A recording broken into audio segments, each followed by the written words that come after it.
প্রিয় দর্শক মণ্ডলী, আসসালামু আলাইকুম রহমতুল্লাহ। আমরা প্রতিদিনের ক্লাসের ন্যায় আজকে আমরা আলোচনা করব দ্বিতীয় পরিচ্ছেদের বাংলা ব্যাকরণ ও এর আলোচ্য বিষয় নিয়ে। তাহলে আজকে আমাদের আলোচনার টপিক কি? সেটা হচ্ছে বাংলা ব্যাকরণ ও এর আলোচ্য বিষয়। সবাই একটু লক্ষ্য করেন। প্রথমে আছে ব্যাকরণ। আমরা এখন দেখি ব্যাকরণকে ভাঙলে আমরা কি পাই। আমরা ব্যাকরণকে ভাঙলে পাই ব্যাকরণ সমান সমান বি প্লাস আ প্লাস কি কয়রি প্লাস অন সমান সমান কী হয়? শব্দটির ব্যুৎপত্তিগত অর্থ বিশেষভাবে বিশ্লেষণ। এই যে এটা হচ্ছে মেন কথা। তাহলে ব্যাকরণের অর্থ কি? পরীক্ষাতে প্রশ্ন আসে যে ব্যাকরণের অর্থ কী, তখন আমরা লিখব ব্যাকরণের অর্থ বিশেষভাবে বিশ্লেষণ করা। এরপরে এর সংজ্ঞা। এর সংজ্ঞাতে বলা হচ্ছে যে শাস্ত্রে কোনো ভাষার বিভিন্ন উপাদানে প্রকৃতি ও স্বরূপের বিচার বিশ্লেষণ করা হয় এবং বিভিন্ন উপাদানের সম্পর্ক নির্ণয় ও প্রয়োগবিধি বিশেষভাবে আলোচিত হয়, তাকে ব্যাকরণ বলে। আচ্ছা, এবার আমরা দেখি ব্যাকরণ পাঠের প্রয়োজনীয়তা। আমরা কী কারণে ব্যাকরণ পাঠ করব সেটা এখন আমরা জানব। সবাই একটু লক্ষ্য করেন। ব্যাকরণ পাঠ করে ভাষার বিভিন্ন উপাদানের গঠন, প্রকৃতি ও সেসবের সুষ্ঠু ব্যবহারবিধি সম্পর্কে জ্ঞান লাভ করা যায় এবং লেখায় ও কথায় ভাষা প্রয়োগের সময় শুদ্ধাশুদ্ধি নির্ধারণ সহজ হয়। এরপর বলতেছে বাংলা ব্যাকরণ।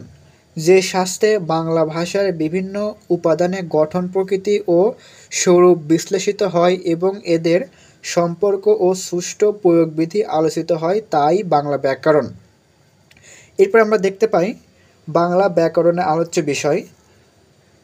তাহলে পরে বাংলা ব্যাকরণের আলোচ্য বিষয় কি কি আমরা এখন দেখব। সেটা হচ্ছে প্রত্যেক ভাষারই 4টি মৌলিক অংশ থাকে। তাহলে প্রত্যেক ভাষারই কয়টি মৌলিক অংশ থাকে? সেটা হচ্ছে 4টি। কি কি? প্রথম হচ্ছে সাউন্ড, দ্বিতীয় হচ্ছে শব্দ, তৃতীয় বাক্য, চতুর্থ হচ্ছে অর্থ। তাহলে প্রথম কি? শব্দ। প্রথম কি? ধ্বনি। দ্বিতীয় কি? শব্দ। তৃতীয় কি? বাক্য। চতুর্থ কি? অর্থ। আচ্ছা, এবার বলতেছে সব ভাষারই ব্যাকরণের প্রধানত নিম্নলিখিত 4টি বিষয়ে আলোচনা করা হয়। কয়টি বিষয়ে? 4টি বিষয়। এখান থেকে আমরা বিভিন্ন পরীক্ষাতে বারবার প্রশ্ন আসতে দেখেছি যে ব্যাকরণে কয়টি বিষয় নিয়ে আলোচনা করা হয়। সেটা হচ্ছে 4টি বিষয়। সেটা কি কি? ধ্বনিতত্ত্ব, শব্দতত্ত্ব বা রূপতত্ত্ব, মানে যেটা শব্দতত্ত্ব সেটা রূপতত্ত্ব, বাক্যতত্ত্ব বা পদক্রম, যেটা বাক্যতত্ত্ব সেটা হচ্ছে পদক্রম, এবং অর্থতত্ত্ব। এখান থেকে আমরা প্রশ্ন আসতে দেখেছি ধ্বনিতত্ত্বের ইংরেজি নাম কি? সেটা হচ্ছে ফোনোলজি। এবং শব্দ বা রূপতত্ত্বের ইংরেজি নাম কি? মরফোলজি। বাক্য বা পদক্রম শব্দের ইংরেজি শব্দ কি? পদক্রমের ইংরেজি কি? সিনট্যাক্স। অর্থতত্ত্বের ইংরেজি কি? সিম্যান্টিক্স। এছাড়া অভিধানতত্ত্ব, লেক্সিকোগ্রাফি, ছন্দ ও অলঙ্কার প্রভৃতি ব্যাকরণের আলোচ্য বিষয়। এবারে আমরা আলোচনা করব, প্রথম হচ্ছে ধ্বনিতত্ত্ব। আমরা এখন আলোচনা করব ধ্বনিতত্ত্ব নিয়ে। দেখেন, সবাই একটু লক্ষ্য করেন। ধ্বনি মানুষের বাক পতঙ্গ অর্থাৎ কণ্ঠনালী, মুখবিবর, জিহ্বা, আলজিহ্বা, কোমল তালু, শক্ত তালু, দাঁত, মাড়ি, চোয়াল, ঠোঁট ইত্যাদির সাহায্যে উচ্চারিত আওয়াজকে ধ্বনি বলা হয়। বাক পতঙ্গজাত ধ্বনির সূক্ষ্মতম মৌলিক অংশ বা একককে ধ্বনিমূল বলা হয়। বর্ণ। বাক পতঙ্গজাত প্রত্যেকটি ধ্বনি এককের জন্য প্রত্যেক ভাষায়ই লেখার সময় একটি প্রতীক বা চিহ্ন ব্যবহৃত হয়। বাংলায় এ প্রতীক বা চিহ্নকে বলা হয় বর্ণ। যেমন বাংলা বক কথাটি প্রথম ধ্বনিটির প্রতীক রূপে ব্যবহার করা হয়েছে ব। ইংরেজিতে সে ধ্বনির জন্য ব্যবহৃত হয় বি বা ব। আবার আরবি, ফার্সি ও উর্দুতে একই ধ্বনির জন্য ব্যবহৃত হয় বা। এরপরে আমরা দেখতে পাই ধ্বনির উচ্চারণ প্রণালী, উচ্চারণের স্থান, ধ্বনির প্রতীক বা বর্ণের বিন্যাস, ধ্বনি সংযোগ বা ধ্বনির পরিবর্তন ও লোপ, নত্ব ও সত্যবিধান ইত্যাদি বাংলা ব্যাকরণের ধ্বনিতত্ত্বে আলোচিত হয়। এখান থেকে প্রশ্ন আসে যেমন নত্ব ও সত্যবিধান বাংলা ব্যাকরণ কোন তত্ত্বে আলোচিত হয়? অপশন আসে ধ্বনিতত্ত্ব, রূপতত্ত্ব, বাক্যতত্ত্ব, অর্থতত্ত্ব। তখন আমরা কি লিখব? তখন আমরা লিখব নত্ব ও সত্যবিধান কোথায় আলোচিত হয়? ধ্বনিতত্ত্বে আলোচিত হয়। নত্ব ও সত্যবিধান কোথায় আলোচিত হয়? ধ্বনিতত্ত্বে আলোচিত হয়। শুধু নত্ব সত্যবিধান নয়, সন্ধিও রয়েছে। সন্ধিও কোথায় আলোচিত হয়? ধ্বনিতত্ত্বে আলোচিত হয়। এরপর আমরা দেখব রূপতত্ত্ব। এক বা একাধিক ধ্বনির অর্থবোধক সম্মেলনে শব্দ তৈরি হয়। তাহলে শব্দ কীভাবে তৈরি হয়? এক বা একাধিক ধ্বনির অর্থবোধক সম্মিলনে শব্দ তৈরি হয়। শব্দের ক্ষুদ্র অংশকে বলা হয় রূপ। রূপ গঠন করে শব্দ। তাহলে রূপ কি গঠন করে? রূপ গঠন করে শব্দ। সেজন্যই শব্দতত্ত্বকে রূপতত্ত্ব বলা হয়। তাহলে আমরা বুঝতে পারলাম এখান থেকে শব্দতত্ত্ব আর রূপতত্ত্ব একই কথা। আর শব্দ অথবা রূপতত্ত্বের ইংরেজি শব্দ কি? মরফোলজি। আশা করি আপনারা বুঝতে পেরেছেন। এরপরে তৃতীয়ত রয়েছে বাক্যতত্ত্ব। এখন আমরা আলোচনা করব বাক্যতত্ত্ব নিয়ে। সবাই একটু লক্ষ্য করেন, মানুষের বাক পতঙ্গজাত ধ্বনি সমন্বয়ে গঠিত শব্দ সহযোগে সৃষ্ট অর্থবোধক বাক প্রবাহের বিশেষ বিশেষ অংশকে বলা হয় বাক্য। এরপরে বাক্যের সঠিক গঠন প্রণালী, বিভিন্ন উপাদানের সংযোজন, বিয়োজন, এদের সার্থক ব্যবহারযোগ্যতা, বাক্য মধ্যে শব্দ বা পদের স্থান বা ক্রম, পদের রূপ পরিবর্তন ইত্যাদি বিষয় বাক্যতত্ত্বের আলোচিত হয়। বাক্যের মধ্যে কোনো পদের পর কোনো পদ বসে, কোন পদের স্থান কোথায়, বাক্যতত্ত্বে এসবের পূর্ণ বিশ্লেষণ থাকে। বাক্যতত্ত্বকে পদক্রম বলা হয়। তাহলে আমরা এখান থেকে কি বুঝতে পারলাম? বাক্যতত্ত্ব আর পদক্রম একই কথা। যে বাক্যতত্ত্ব সেই হচ্ছে পদক্রম। এরপর আমরা আলোচনা করব অর্থতত্ত্ব নিয়ে। সব একটু লক্ষ্য করেন, শব্দের অর্থবিচার, বাক্যের অর্থবিচার, অর্থের বিভিন্ন প্রকারভেদ যেমন মুখ্যান্য, গৌণান্য, বিপদার্থ ইত্যাদি অর্থতত্ত্বের আলোচ্য বিষয়। তাহলে অর্থতত্ত্বের আলোচ্য বিষয় কি কি? মূর্খান্য, গৌণান্য, বিপদার্থ।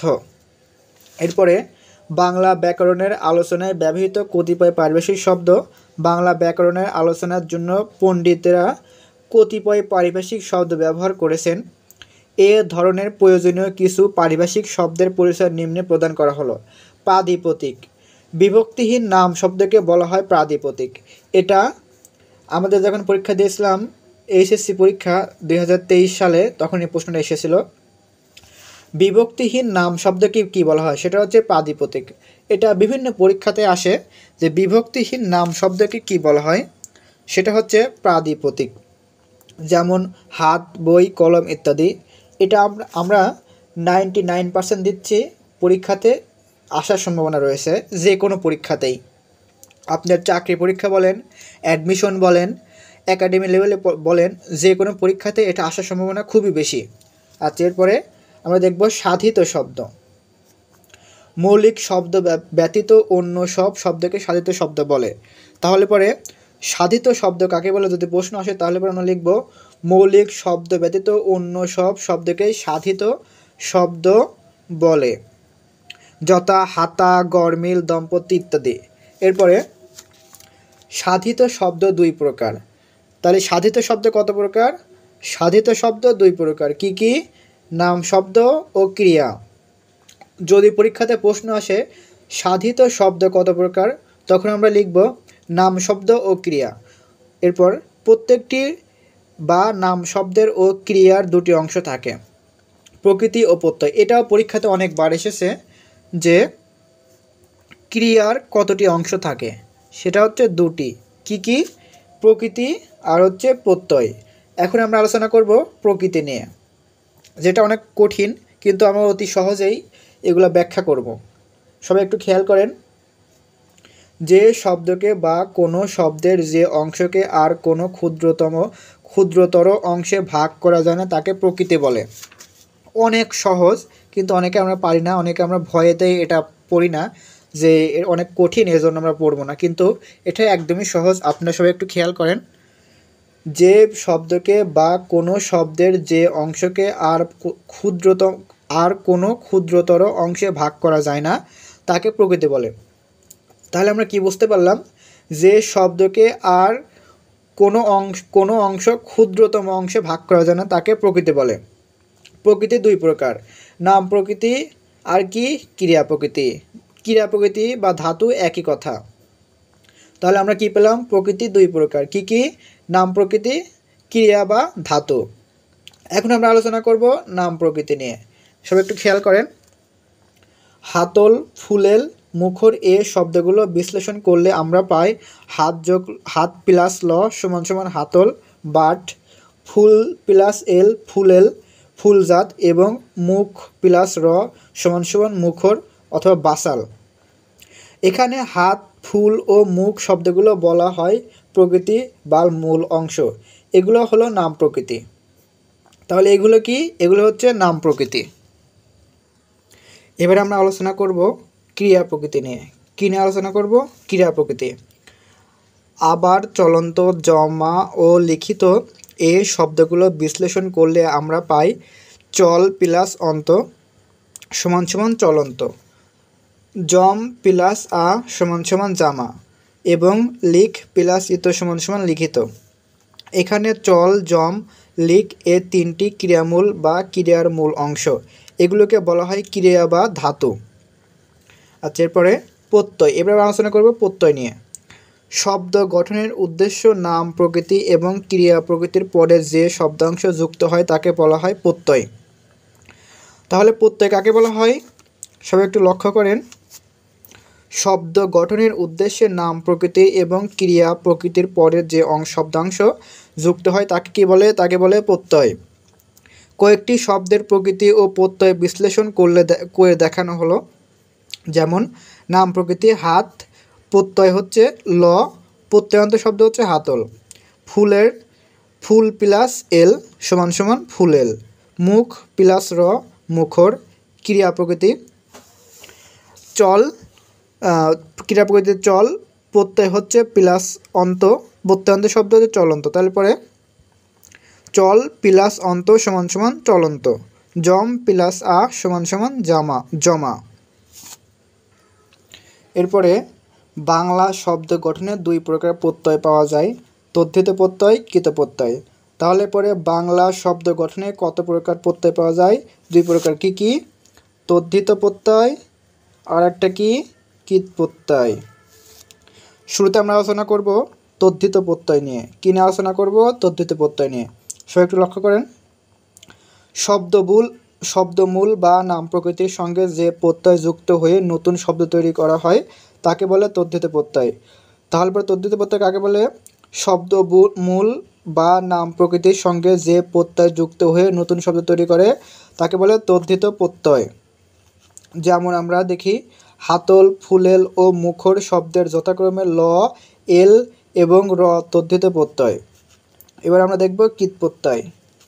ধাতু বা ক্রিয়া প্রকৃতির সাথে যে প্রত্যয় যুক্ত হয়ে নতুন শব্দ তৈরি হয় তাকে বলে কৃত প্রত্যয়। তাকে কি বলে, কৃত প্রত্যয়। ধাতু বা ক্রিয়া প্রকৃতির সাথে যে প্রত্যয় যুক্ত হয়ে নতুন শব্দ তৈরি করে তাকে বলে কৃত প্রত্যয়। উদাহরণে চলন্ত, জমা ও লিখিত শব্দের যথাক্রমে অন্ত, আ এবং ইত কৃত প্রত্যয়।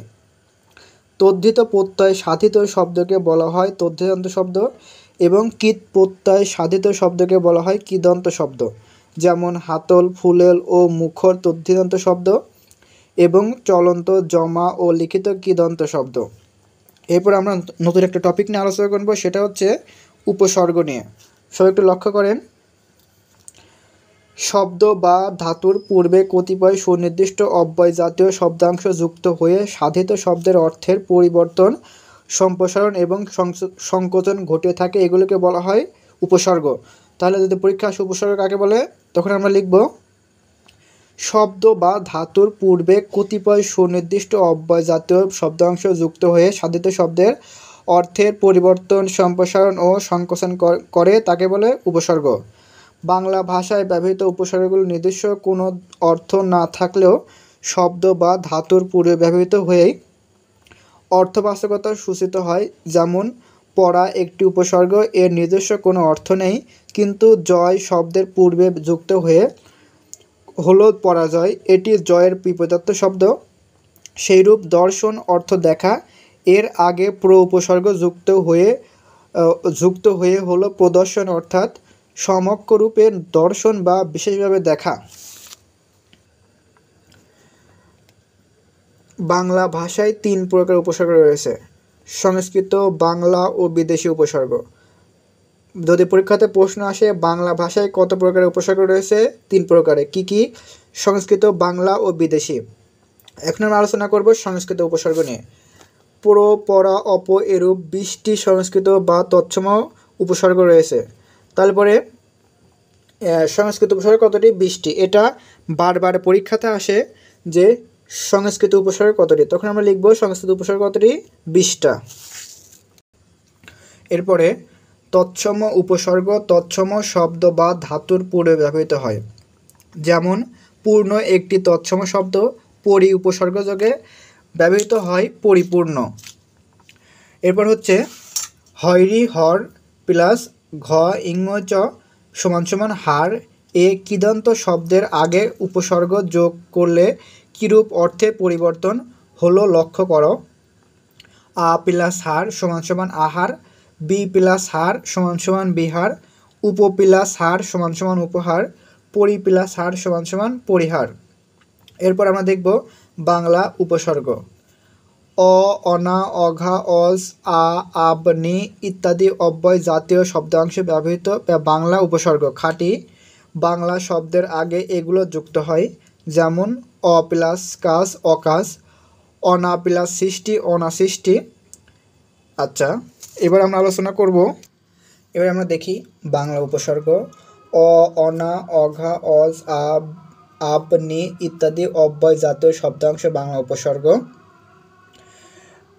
এরপর আমরা দেখি বিদেশি উপসর্গ। বিদেশি উপসর্গ কি কি আছে দেখি আমরা। কিছু বিদেশি শব্দ বা শব্দাংশ বাংলা উপসর্গ রূপে ব্যবহৃত হয়ে অর্থের বৈচিত্র্য সৃষ্টি করে। বিদেশি উপসর্গ বিদেশি শব্দের সঙ্গে ব্যবহৃত হয়, যথা বেহেট, লাপাত্রা, গড়হাজির ইত্যাদি। পরে উপসর্গ অধ্যায়ে এ সম্বন্ধে বিস্তারিত আলোচনা করব আমরা। এরপরে অনুসর্গ, নতুন একটা টপিক। কি? অনুসর্গ। সবাই লক্ষ্য করেন, বাংলা ভাষার দ্বারা দিয়া, কর্তৃক, চেয়ে, থেকে, উপরে, পরে, প্রতি, মাঝে, বই, ব্যতীত, অবধি, হেতু, জন্য, কারণ, মতো, তবে ইত্যাদি শব্দ কখনো কখনো অন্য শব্দের সঙ্গে যুক্ত না হয়ে স্বাধীনভাবে পদরূপে ব্যবহৃত হয়। আবার কখনো কখনো শব্দ বিভক্তি ন্যায় অন্য শব্দের সঙ্গে প্রযুক্ত হয়ে অর্থবৈচিত্র্য ঘটিয়ে থাকে। এগুলোকে অনুসর্গ বলা হয়। এগুলোকে কি বলা হয়? অনুসর্গ বলা হয়। যেমন কেবল আমার জন্য তোমার এ দুর্ভোগ, এখানে কেবলটা কি? এটা হচ্ছে অনুসর্গ। জন্যটা কি? জন্য হচ্ছে একটা অনুসর্গ। মনোযোগ দিয়ে শোনো, এখানে দিয়ে কি? দিয়ে একটা অনুসর্গ। এরপরে শেষ পর্যন্ত সবার কাজে আসবে, তাহলে এটা পর্যন্ত কি? এটা হচ্ছে অনুসর্গ। আশা করি আপনারা বুঝতে পেরেছেন, এবং এরকম ভিডিও পেতে আমাদের চ্যানেলটি সাবস্ক্রাইব করে আমাদের পাশে থাকবেন। আশা করি। ধন্যবাদ।